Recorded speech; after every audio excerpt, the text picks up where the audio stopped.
Hi, I'm Dr. Brian Wong, founder and CEO of the Bedside Trust. Welcome to video number 6. We've established through the previous videos that what matters most to patients determines how we practice as leaders.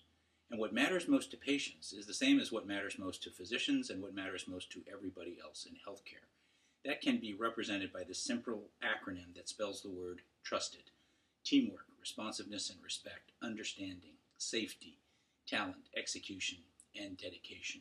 We've also defined role clarity, T-R-U-N-S defining our role, T-E-and-D defining our job, and the 7 things together, trusted, defining role clarity. We need to understand and explore why it is to be trusted in today's environment.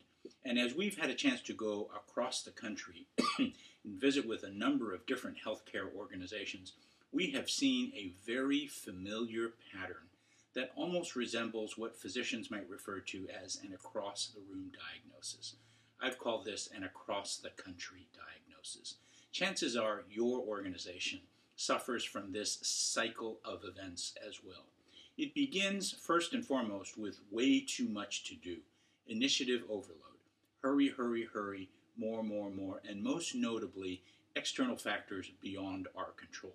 You feel your plates are very full, you're putting out fires left and right, and in a lot of ways the definition of putting out fires is what physicians might call treating just the symptoms. Because if we were better at preventing fires, we wouldn't have fires come up in the first place. In other words, if we could determine the root cause and treat the root cause, we would prevent the fires from coming up in the first place. We are just running around like chickens with our heads cut off with way too much to do. The second thing that happens is when people get so overwhelmed, some start showing up badly. Bad attitude, disrespect. That's not my patient. That's not my job. Negativity, whining, gossip, finger pointing, and blame. If you show up every day and you're always putting fires out and there's way too much to do and now you're surrounded by people showing up with bad attitude and disrespect, now it begins to be easy for you to just say to yourself, you know, it's every man for himself, every person for themselves. I'm just going to take care of myself. I'm going to just build some walls up. I'm just going to protect myself, protect my turf, protect my department, protect my people. And you have environments of self-protection, tribal warfare, silos, and all of this rugged individualism with a focus on autonomy. If you go on too long with way too much to do, people showing up badly, every man for himself, and even at every man for himself, you begin to find that you can't insulate yourself enough from what's going on in the environment. The next step after that is people start shutting down. They start saying, I'm done. I'm not going to do this or that anymore. I'm just going to go to my office and just take care of myself. Leave me alone. Or early retirements or resignations and out-migration from the community. So the definition of insanity is doing the same thing over and over again and expecting different results. We have this rinse and repeat cycle, way too much to do, bad attitude and disrespect, every man for himself, and people shutting down. And this cycle just repeats over and over and over again. We see this cycle humming in the background of almost every hospital in the country. And we've created a name for this. We call it the cycle of distrust, the distrust cycle. And we spell distrust with a Y, because distrust to us is not just the absence of trust. It's all the dysfunctions we lay on top of it that compound it with the bad attitude, the disrespect, the every man for himself, and the shutting down. This cycle must be broken. This is the root cause, we think, of what is going on in the healthcare environment. Many of these things are self-inflicted. We're making it worse on ourselves with our own reactions to the stimuli.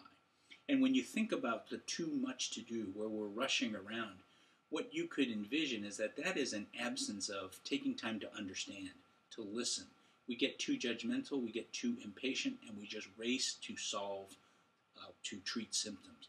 When you move into the aspect of bad attitude and disrespect, that's the absence of responsiveness and respect. When you move into every man for himself, that's a total breakdown in teamwork.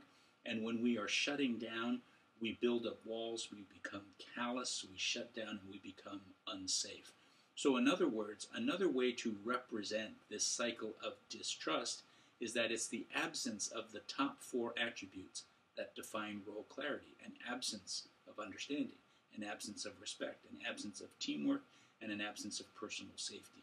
The absence of those 4 things suggests to us that at the root of the cycle of distrust is a lack of role clarity, and therefore countermeasure number 1 must be to restore role clarity in an organization, beginning with the leaders.